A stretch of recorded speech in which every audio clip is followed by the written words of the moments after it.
I think we all have been talking about competencies for long, sometimes knowingly, sometimes interchangeably with knowledge, skills, and attitude.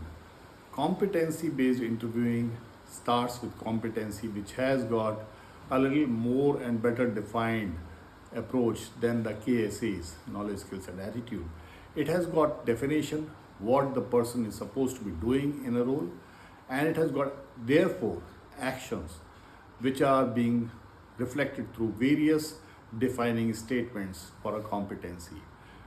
For example, quality in customer service could be an action which is hovering around turnaround time within which a complaint is being received. And as soon as we have an action, it becomes measurable vis a vis KSA, wherein we have no measurability as far as knowledge, skills, attitude is concerned. People may loosely use must have knowledge, should have knowledge, and nice to have knowledge. So now, should we use competency-based interviewing as a hiring method in an organization where people have different definitions of competency? It is sometimes competent person is considered to be a person who has an inventory of required competencies.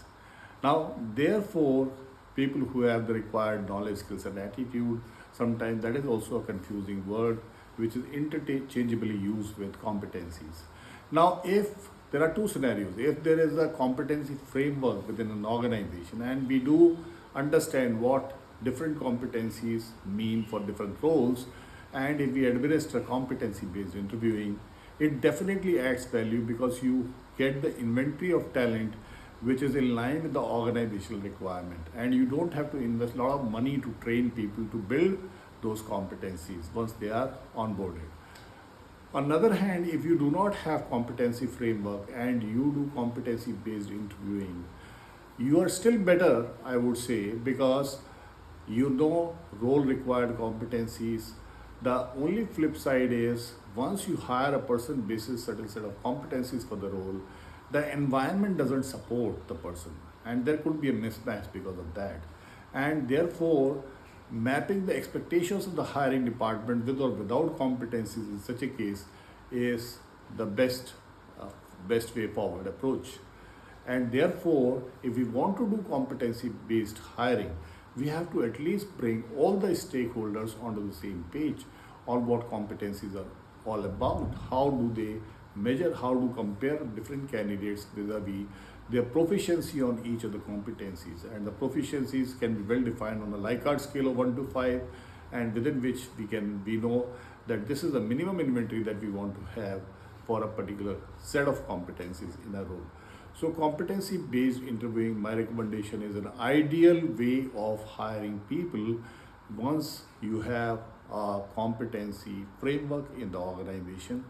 But if you do not have the competency framework in the organization, there has to be a contracting between the hiring department and the talent acquisition team so that they are on the same page and they administer right set of questions so as to figure out and assess the optimum level of proficiency in the set of competencies that they're looking forward to.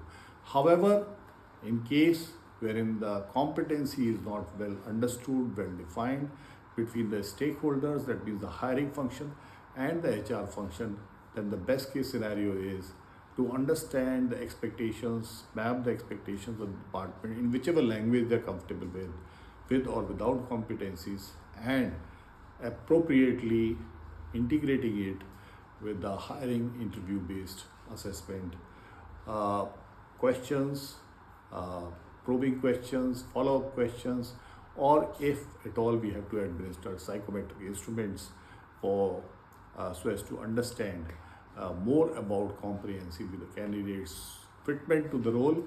I think that is the best approach. So we have understood three things. Competency-based interviewing is an ideal way of interviewing wherein there is a competency framework already established. Competency-based interviewing is still a good choice if there is a good understanding of competencies between the hiring department and the HR function, the talent acquisition one, and they are on the same page. But it may not be an appropriate way of administering interviewing questions when both the departments That means the talent acquisition function people and the hiring function people are not on the same page in terms of the set of competencies required for the role, or maybe their understanding is slightly different on competencies, how they work, what they work, which are the qualifying statements, and how do you measure them. Thank you.